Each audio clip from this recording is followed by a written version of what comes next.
Hello students, तैयारी शानदार चल रही होगी। सभी मन लगाकर पढ़ रहे होंगे। आप में से बहुत सी फ्रेंड्स का कहना है कि मैम हमारे बच्चे छोटे हैं, हम कैसे उनके साथ पढ़ाई को मैनेज कर सकते हैं, हमें तो बिल्कुल भी पढ़ने का समय नहीं देते हैं। तो देखिए, मेरे पास भी छोटे बच्चे हैं, मैं कैसे उनके साथ व्यस्त रहती हूँ, कैसे उन्हें भी पढ़ाती हूँ और खुद भी पढ़ती हूँ। आप भी जानते हैं कि बच्चों का खेलना भी ज़रूरी है, बच्चों को पढ़ना भी ज़रूरी है और हमें ये ज़िम्मेदारी बहुत अच्छे से निभानी होगी, क्योंकि अगर आज नींव कमज़ोर हो गई तो कल को चाहे आप कितना भी उन्हें समझा लीजिए, उन्हें वो बात समझ में नहीं आने वाली। तो हमें अभी से अपने बच्चों पर भी ध्यान देना होगा और साथ ही अपने भविष्य की चिंता भी हमें अभी ही करनी होती है। तो आज मैं केवल अपने बच्चों को पढ़ाते हुए कैसे पढ़ती हूँ, ये वाली बात आपके साथ शेयर कर रही हूँ। मेरे 2 बेबी हैं, दोनों लड़के हैं और जो बड़ा वाला लड़का है वो अभी 5 साल से ऊपर यानी कि साढ़े 5 साल से कम है। तो अभी उसकी एज के अकॉर्डिंग वो अब फर्स्ट में आने वाला है। और यहाँ पर जो आप मेरा छोटा बेबी देख रहे हैं वो 3 साल का हुआ ही है और ये अभी स्कूल नहीं जाता है, लेकिन इसके सारे नखरे जो हैं एक स्कूल जाने वाले से भी बहुत ज़्यादा हैं। तो इन दोनों को थोड़ा-थोड़ा व्यस्त रखते हुए मैं इनके साथ पढ़ती हूँ। माना ये वैसा प्रॉपर वाली बात नहीं होती है कि आप पूरे कॉन्संट्रेट होकर के यहाँ पढ़ रहे हैं। मैं केवल वो टॉपिक यहाँ पढ़ती हूँ जिसको मैंने एक बार पढ़ लिया है, जिसे मुझे कंठस्थ करना है। बहुत से ऐसे पॉइंट्स हैं जो मुझे रिवाइज़ करने हैं और उन्हें बार-बार रिवाइज़ करने से वो टॉपिक मेरा तैयार हो जाता है। तो मैं केवल वो टॉपिक इनके साथ लेकर बैठती हूँ ताकि बीच-बीच में इनसे भी मेरी बातें हो। तो मैंने अपना काम स्टार्ट कर दिया है, मैं पढ़ने बैठ चुकी हूँ और मैंने आज का टॉपिक चुना है स्कूल मैनेजमेंट को, क्योंकि वो टॉपिक्स मेरे कंप्लीट हो चुके हैं। इन्हें मुझे प्रॉपरली रिवाइज़ करते हुए, इनके तथ्यों को थोड़ा ध्यान में रखते हुए पढ़ना है, तो मैं वही कर रही हूँ। तो वो टॉपिक रिवाइज़ भी हो जाते हैं, उनके पॉइंट्स मुझे कंठस्थ भी हो जाते हैं। तो ओवरऑल मेरे लिए ये बेस्ट टाइम रहता है इस टॉपिक को पढ़ने के लिए। मैं बच्चों को यहाँ पढ़ा रही हूँ, जैसा कि आप देख पा रहे हैं मेरा बड़ा बेबी जो है वो सब्ट्रैक्शंस वगैरह, एडिशन वगैरह सॉल्व कर रहा है और छोटे वाले के लिए भी मैंने थोड़ी व्यस्तता ढूँढ ली है। उसे ड्राइंग में और स्कूल को मैनेज करने में लगा हुआ है कि मैं बैग में क्या-क्या लेकर जाऊँगा, कितनी बुक्स मुझे डालनी है, कैसे मुझे अपने आप को स्कूल में लेकर जाना है। तो वो इस चीज़ में व्यस्त है, आप उसे नोटिस कर लीजिएगा, वो कितना मेरे लिए काम फैलाने वाला है और कितना ज़्यादा चंचल है। साथ ही मैंने अपना टॉपिक स्टार्ट कर रखा है, तो हम तीनों एक-दूसरे को यहाँ पर वक़्त भी दे रहे हैं, अपनी पढ़ाई भी जारी कर रखी है। तो ये ओवरऑल वो टाइम रहता है जब हम अपनी पढ़ाई के साथ-साथ अपने बच्चों को भी पढ़ा सकते हैं। देखिए, हमें हमारी ज़िम्मेदारी बहुत अच्छे से निभानी होगी कि बच्चों की भी नींव मज़बूत होती रहे, उन्हें भी अपने स्टैंडर्ड की पढ़ाई मिलती रहे और हम भी हमारे लिए जितना समय निकाल सकें वो निकाल सकें। मैं प्रॉपरली जब भी मुझे अलग से समय मिलता है तब मैं पढ़ती हूँ, लेकिन मैं बच्चों के साथ भी पढ़ती हूँ, घर के काम के साथ भी पढ़ती हूँ। तो मैंने आज आपसे शेयर किया है कि बच्चों के साथ हम कैसे पढ़ सकते हैं। ये तो वो व्यस्तता है जब हम बच्चों को पढ़ा के पढ़ सकते हैं। एक वक़्त ऐसा भी होता है जब बच्चा पढ़ना पसंद नहीं करता है, तो खेलते हुए भी हम पढ़ सकते हैं। कैसे? कि आप बच्चों को खिलौनों में वो जैसा भी खेल पसंद करते हैं उसमें व्यस्त कीजिए और अपना कोई भी जीके का या कोई भी ऐसा टॉपिक जो आपको रिवाइज़ करना है, उसे आप वहाँ पर कर सकते हैं। माना आप प्रॉपरली टॉपिक लेकर नया वहाँ नहीं बैठ सकते, लेकिन जो आपका पढ़ा हुआ है उसे आप बहुत अच्छा कर सकते हैं। कुल मिलाकर ये वो पॉइंट्स होते हैं जब हम हमारे टॉपिक्स को स्ट्रॉन्ग कर लेते हैं। वैसे हम कभी भी इस समय का सदुपयोग अपनी मर्ज़ी के अनुसार कर सकते हैं। जैसे आपने आज जीके के टॉपिक्स लिए हों या फिर स्कूल मैनेजमेंट के टॉपिक्स लिए हों या कोई भी जैसे साइकोलॉजी वगैरह है, तो आप किसी को भी यहाँ स्ट्रॉन्ग कर सकते हैं। देखिए, मेरा बेबी जो है वो अपना बैग पैक कर चुका है, स्कूल जाने का तो कोई अता-पता भी है नहीं। लेकिन हाँ, हमारा बैग पैक ज़रूर हो गया है और इतनी ज़्यादा बुक्स हमें रिक्वायर्ड है कि हाँ, बैग में वज़न अच्छा-खासा हो जाए, चाहे हमें अभी तक एक बुक भी पढ़ना ना आती हो। तो हर एक के घर में एक बच्चा चंचल होता ही है।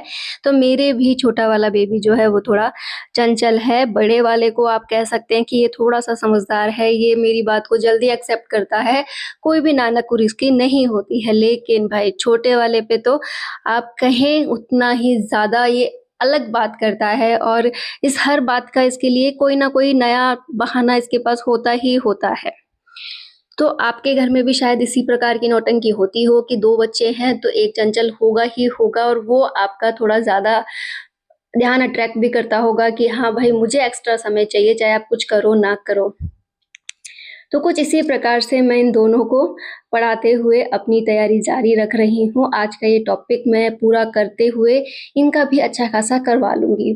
माना बच्चे एक ही टॉपिक को करते-करते बोर हो जाते हैं, तो आप कर सकते हैं कि इन्हें थोड़ी देर मैथ पढ़ा दी, थोड़ी देर हिंदी, थोड़ी देर इंग्लिश, मतलब आप थोड़ा-थोड़ा करके इनको थोड़ा-थोड़ा टच ज़रूर देते रहें। अपने स्तर पर आप इन्हें एक्स्ट्रा भी पढ़ाते रहें। जैसे आपके बच्चे हो सकता है नर्सरी स्टूडेंट हों, या हो सकता है यूकेजी वगैरह में पढ़ते हों, या फर्स्ट सेकंड में पढ़ते हों, या फिर इससे भी बड़ी क्लासेस में हों। तो आप कोशिश करें कि उनकी क्लासेस का तो आप उन्हें समझाएँ ही, इससे भी एक्स्ट्रा आप उन्हें देती रहें। इससे क्या होगा, बच्चे की ग्रोथ अच्छी होगी।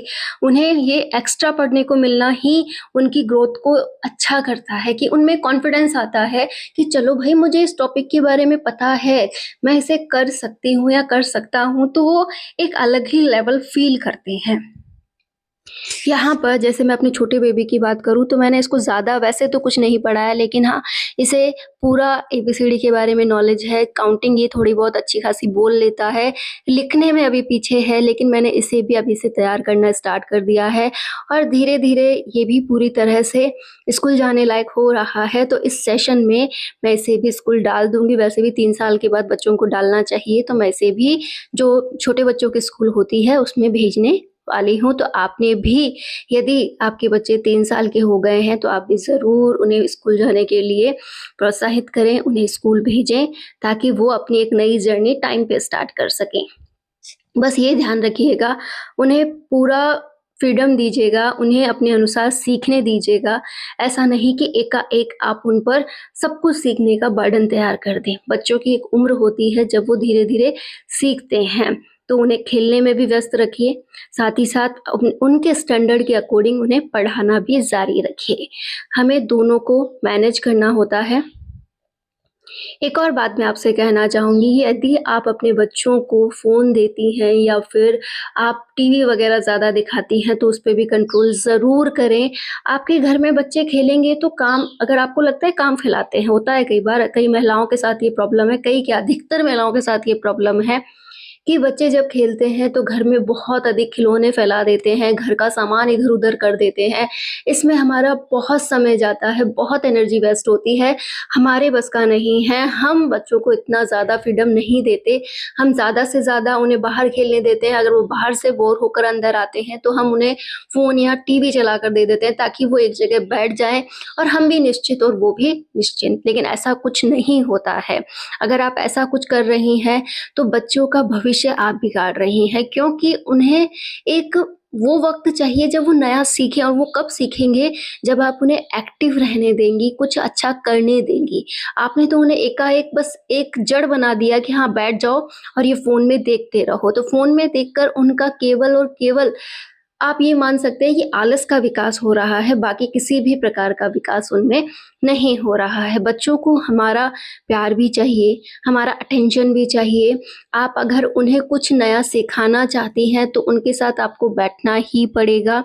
आप उन्हें फ्रीडम दीजिए कि बच्चा, घर में आपको जैसे खेलना है आप खेलिए, आपको जो भी बात मन में आ रही है हमसे कहिए, हम सुनेंगे। आपको क्या फीलिंग इन दिनों रहती है आप वो भी हमसे शेयर कीजिए। तो ये सब बातें आप उनसे ज़रूर शेयर करें। अपना वक़्त आपकी देख लीजिए, ज़िंदगी के अंदर आप ये मानकर चलिए कि खुशी का बिंदु ढूँढना है ना, तो अपने बच्चों के साथ आप खुशी वाला बिंदु ढूँढ सकती हैं। उनसे ढेरों बातें सुनकर आपको हँसी आ सकती है। आप उनके साथ सब कुछ भूलकर अपनी ज़िंदगी जी सकती हैं। और आपकी ज़िंदगी में चाहे कितनी भी प्रॉब्लम्स हों, अगर आपके बच्चे हैं और आप उनके साथ खुलकर बात करती हैं, उनकी ज़िंदगी में ही अपनी ज़िंदगी के सारे सुख ढूँढती हैं, तो यकीनन आपको एक अलग ही ज़िंदगी का मौका मिलता है। और ये बच्चे ही हमें आगे बढ़ने के लिए एनर्जी भी देते हैं। जैसे मैं हर वक़्त इन्हें देखकर ही अपनी लाइफ़ को और आगे बढ़ाने के लिए मजबूर करती हूँ कि नहीं, मुझे अभी और मेहनत करनी है। इन्हें मैं जितना ज़्यादा आगे बढ़ाऊँगी, मैं खुद भी उतना ही आगे बढ़ूँगी ताकि मैं इनका भविष्य और स्ट्रॉन्गली तैयार कर सकूँ। तो कभी भी अपने आप को कमज़ोर ना मानें, हमेशा अपने आप को मज़बूती के साथ खड़ा रखें, अपने बच्चों की हिम्मत बनें और उनके लिए एक ऐसी माँ बनने की कोशिश करें जो कि अपने ऊपर विश्वास करती है, अपने आप से प्यार करती है और उन्हें भी ढेर सारा प्यार देती है, उन्हें बारीकी से समझती है। ऐसा नहीं कि हर वक़्त डाँट-फटकार, डाँट मतलब लड़ाई-झगड़ा, ये बिल्कुल नहीं। देखिए, बच्चे हैं तो गलतियाँ भी करेंगे, आप ही को उन्हें सिखाना होगा, आप ही को उन्हें बहुत कुछ बताना है क्योंकि आपने एक ज़िंदगी का हिस्सा बिता दिया है और उसने आपको बहुत कुछ सिखाया है। तो वही आप अपने बच्चों को भी सिखाइए ताकि उनकी उम्र से पहले वो बहुत कुछ ऐसा सीखें जो आपने अपनी ज़िंदगी से सीख लिया है। मैं अपने बच्चों से बहुत कुछ शेयर करती रहती हूँ कि बेटा ज़िंदगी को कैसे जीना चाहिए, चाहे वो आप नोक-झोंक की लैंग्वेज में सिखाएँ, चाहे कुछ भी करें, लेकिन अपने बच्चों को नया-नया नॉलेज देती रहें। ऐसा नहीं कि मैं अपने बच्चों के साथ फ़ोन वगैरह या फिर टीवी शेयर नहीं करती। हाँ, माना मैं फ़ोन नहीं देती लेकिन हाँ, मैं टीवी ज़रूर चलाती हूँ जिससे कि उन्हें जितना भी नॉलेज मिल सके वो मिलता रहे। जैसे आप उसमें जितना भी एजुकेशन वाला चैनल है, आप उन्हें चलाकर दे सकती हैं या फिर आप ऐसे कार्टून्स दिखा सकती हैं जो उन्हें नई सीख देते हों। जैसे एनिमल्स चलाइए, एनिमल्स वो देखकर सीख जाएँगे कि ये कौन-सा एनिमल है, बर्ड है, कलर्स कौन से होते हैं, यहाँ पर कौन से फ्रूट्स नेम होते हैं। मतलब आप हर कोई बिंदु उनके साथ वहाँ से शेयर कर सकती हैं, तो केवल नॉलेजेबल चीज़ें वहाँ पर लगाकर दें और उससे जब बच्चा बोर होने लगे तो बीच-बीच में उनकी पसंद के कुछ कार्टून्स भी आप चला सकती हैं। तो हमें उन्हें प्रॉपर्ली मैनेज करना चाहिए ताकि वो अपना नया भविष्य गढ़ सकें। ऐसे नहीं कि हमें उन्हें पीछे रखना है, आप जितना ज़्यादा उनके सपोर्ट में खड़ी रहेंगी, उतना ही ज़्यादा वो आगे बढ़ते रहेंगे। और ये पल हमें भी स्ट्रॉन्ग बनाते हैं कि हाँ, हम दोनों ज़िम्मेदारियाँ अच्छे से निभा रहे हैं, अपने बच्चों का भी कर रहे हैं और अपना भी कर रहे हैं। और अगर बच्चे फैला रहे हैं तो प्लीज़ उन्हें फैलाने दीजिए, इतना भी नहीं लेकिन जो भी ज़रूरत का है उनसे आप कहें कि हाँ बेटा आप कर सकते हो। जैसे अगर बच्चों को कुछ नया आपने खेलने को दिया है तो उन्हें प्रॉपर्ली खेलने दीजिए। ये मत सोचिए कि ये जगह खराब हो जाएगी, यहाँ कुछ फैल जाएगा, नहीं। आप उसे बिल्कुल सही कर सकती हैं। जैसे अभी आपने देखा होगा कि यहाँ सब कुछ फैला था, लेकिन मुझे मात्र 5 या 10 मिनट लगी, मैंने सब कुछ मैनेज कर दिया और वापस से इन लोगों को मैंने एक काम दे दिया। तो इस तरीके से आप भी वक़्त-वक़्त पर इनके साथ चेंज करते रहें ताकि ये पूरा मन लगाकर अपने-अपने कामों में व्यस्त रह सकें और इनकी व्यस्तता ही इन्हें बहुत कुछ सिखा रही है। उम्मीद है जो मैं आपसे कह रही हूँ वो आपको समझ आ रहा होगा। आप अपने बच्चों पर प्लीज़ गुस्सा ना निकालें, गुस्सा कहीं और का होता है और आप इन पर जब निकाल देती हैं तो इनके छोटे से मन पर बहुत सारे घाव लगते हैं और इनको लगता है कि एक मम्मा-पापा और ये फैमिली मेंबर्स ही तो हमारे हैं और यही हमें सारे दिन डाँटते रहते हैं। जबकि हम तो कुछ सीखना चाहते हैं, हम तो कुछ करना चाहते हैं, ये हमें करने क्यों नहीं देते हैं? तो आज से इनके मन की बातें समझिए। आप हमेशा ये इमेजिनेशन किया कीजिए कि आप इनके वक़्त पर कैसे हुआ करते थे, आपको किस चीज़ की नीड हुआ करती थी और आप क्या चाहते होंगे। क्योंकि हमारी ज़िंदगी में ऐसी बहुत सी बातें हैं जो हम फ़ील करते हैं कि काश हमें उस वक़्त ऐसा माहौल मिला होता, उस वक़्त हमारे पास भी ये खिलौना हुआ होता या फिर मैंने भी ये पढ़ाई की होती। तो वो सभी बातें आज आप इनके साथ पूरी कर सकते हैं। जैसे आप इन्हें अच्छा नॉलेज दे सकते हैं, इनके साथ अच्छे खिलौनों के साथ खेल सकते हैं कि हाँ, ये खिलौना मुझे चाहिए तो बेटा तुम इससे खेलो, मेरी भी ज़िंदगी संपन्न हो जाएगी। तो उम्मीद है ये छोटी-सी क्लिप आपके लिए बहुत प्रेरणादायक रही होगी। आप भी अपने बच्चों के साथ समय बिताएँगी, अपनी ज़िम्मेदारी को बहुत अच्छे से निभाएँगी और अपने लक्ष्य पर भी ध्यान ज़रूर लगाए रखेंगी क्योंकि हम माँ है और माँ की ढेरों ज़िम्मेदारियाँ हैं और माँ वो हैं जो हर ज़िम्मेदारी को बहुत अच्छे से निभा जाएँगी। उम्मीद है मेरी हर एक फ्रेंड आज से अपने बच्चों पर भी ध्यान दे रही है, अपने ऊपर भी ध्यान दे रही है और ये एक प्यारा-सा बॉन्ड जो माँ बच्चों का होता है, उसे बहुत अच्छे से निभा रही हैं। All the best for great future. आपका भविष्य जो है वो हमेशा सुनहरा बना रहे, आपके बच्चे जो हैं हमेशा आगे बढ़ते रहें। All the best.